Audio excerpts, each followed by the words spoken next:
Scott. Okay, one thing to keep in mind, this is over 230,000 square foot building. It'll be the largest building that we have.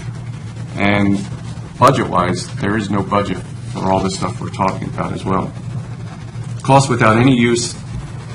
The system at North Carroll, it's on or off. There's no in between. They have one HVAC unit that controls the whole building.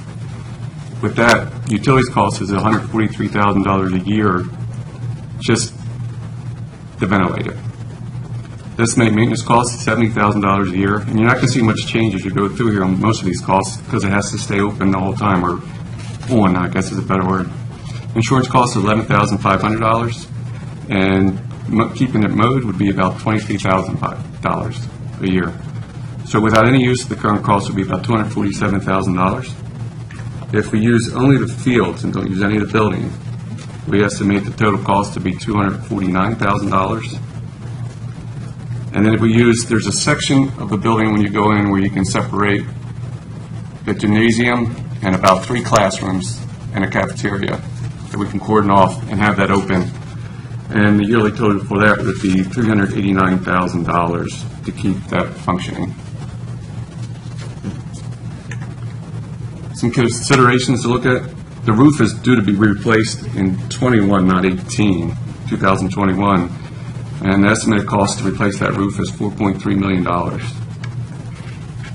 Additional costs for doing a fire alarm system, ongoing monitoring for that we're going to have to look into. And it's something that the county is not interested in retaining intercom or access control systems. Again, with Mark, he gave you some costs on that.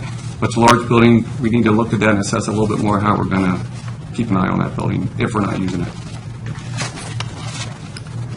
Staffing, I think this came up a few minutes ago.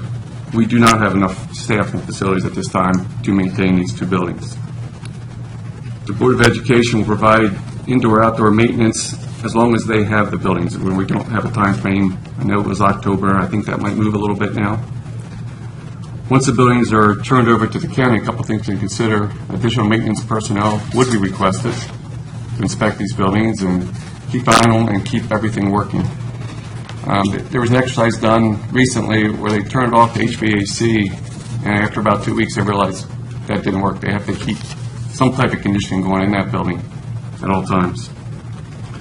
We're going to need additional janitorial staff, especially if it's used fields or whatever we have, to have someone on site to keep an eye on things. And ground staff will be needed to keep it mowed, and again, security and access for the building if it's used. The grounds personnel that we'd be asking for is yearly cost $60,800. And for a maintenance tech 2, a one-time cost of $97,000 that includes a vehicle and tools to go with that, and an ongoing cost of $64,000.